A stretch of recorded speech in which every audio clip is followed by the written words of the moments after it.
Bonjour les BDphiles, j'espère que vous allez bien. On se retrouve déjà pour la dernière vidéo de nouveautés de cette année. Les semaines prochaines, il n'y aura plus de réception de nouveautés en tant que telle en librairie. Bon, c'est un peu normal, hein, on s'approche des fêtes, ça va être le rush, on a plein de conseils à donner, plein de choses à faire.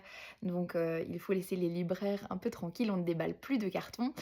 Mais on se reverra quand même en vidéo avant la fin de l'année, déjà parce que je vous prépare le concours de Noël. Comme chaque année, j'ai envie de vous gâter.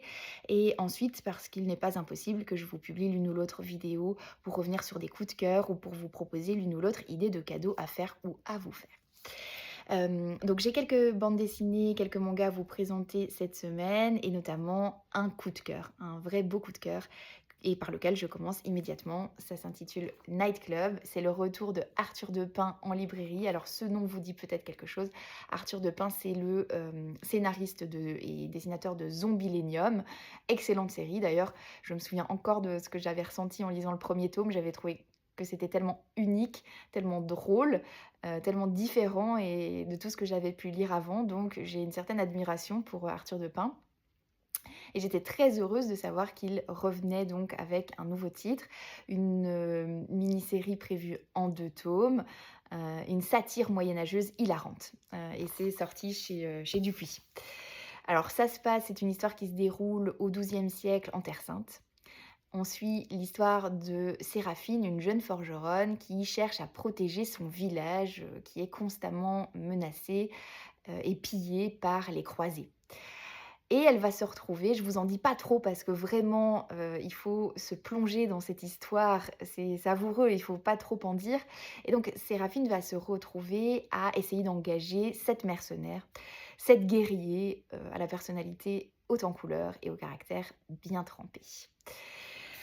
Alors, c'est un album dans lequel on retrouve, tous les ingrédients qui ont fait, je pense, le succès de Arthur Depin, c'est-à-dire un humour inimitable, vraiment excellent et puis surtout son dessin unique, dessin qui est, fabuleux de dynamisme.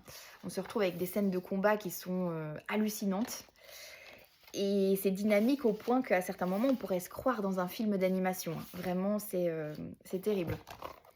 Donc voilà, pour ceux qui auraient la sensation que la BD, peut être un peu figée, eh bien, là, c'est pas du tout le cas, hein, je vous le dis.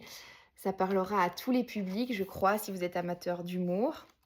En plus, c'est aussi un album qui, dans sa satire, nous ramène à quelque chose de tout à fait contemporain, à nos préoccupations à nous et c'est ça qui est savoureux, vraiment. Donc voilà, album que je vous recommande, vraiment un très beau coup de cœur. Tout public, absolument tout public et c'est quand même, c'est fameux, hein, ce seront 2 tomes et ici, il y a déjà 182 pages pour le 1er Night Club, donc à dévorer vraiment, un petit bijou.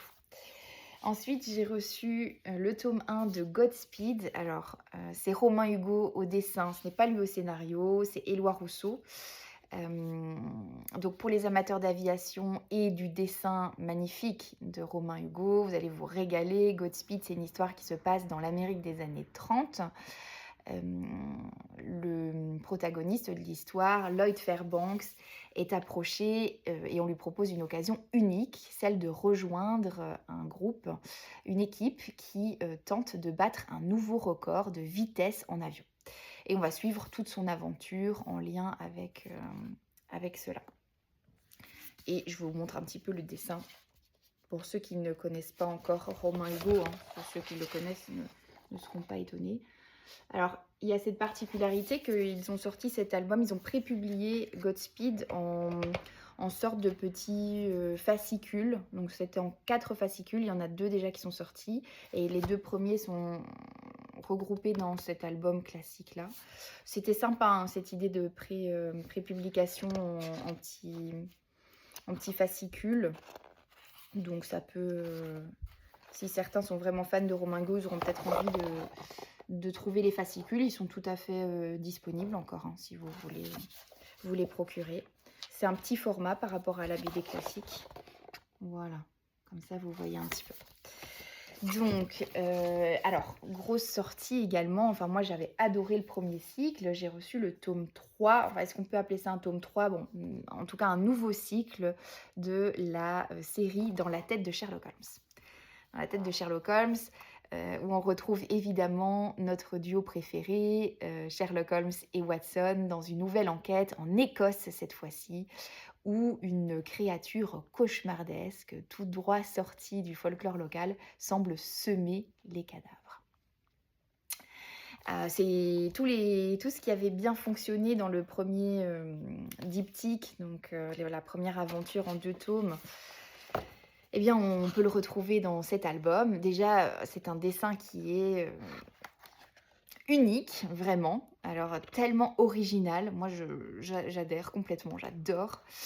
Chaque page regorge de détails. On est plongé dans l'esprit de Sherlock Holmes, dans son palais mental, et on peut suivre ses réflexions, ses déductions grâce à la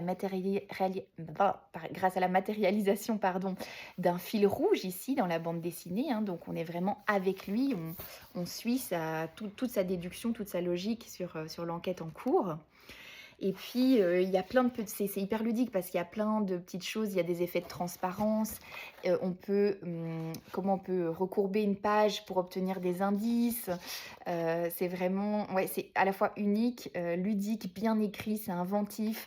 Vraiment, c'est l'album, je trouve, l'album, idéal à offrir ou à faire découvrir parce que tout le monde aime une bonne enquête, tout le monde aime Sherlock Holmes, enfin je pense. Et là, c'est traité avec tant d'originalité que c'est un vrai bonheur, hein. Voilà. Donc début d'une nouvelle histoire, on peut très bien démarrer la série Dans la tête de Sherlock Holmes par ce tome-ci, mais vous pouvez aussi retrouver le premier diptyque qui est sorti en librairie, en tout cas nous on l'a évidemment à la librairie. Alors j'ai également reçu quelques suites de séries, le tome 16 des 5 terres, hein, on avance sur le cycle des ours, le tome 14 de la série Arctica, et puis la fin de cette belle nouvelle édition luxueuse de Black Sad, c'est le tome 6 qui regroupe donc le diptyque qui était formé par les tomes 6 et 7 dans la série classique. Ils ont décidé de les rassembler dans ce grand tome 6. Et voilà pour finir l'année, cet hommage pour les 25 ans de la sortie de Black Sad.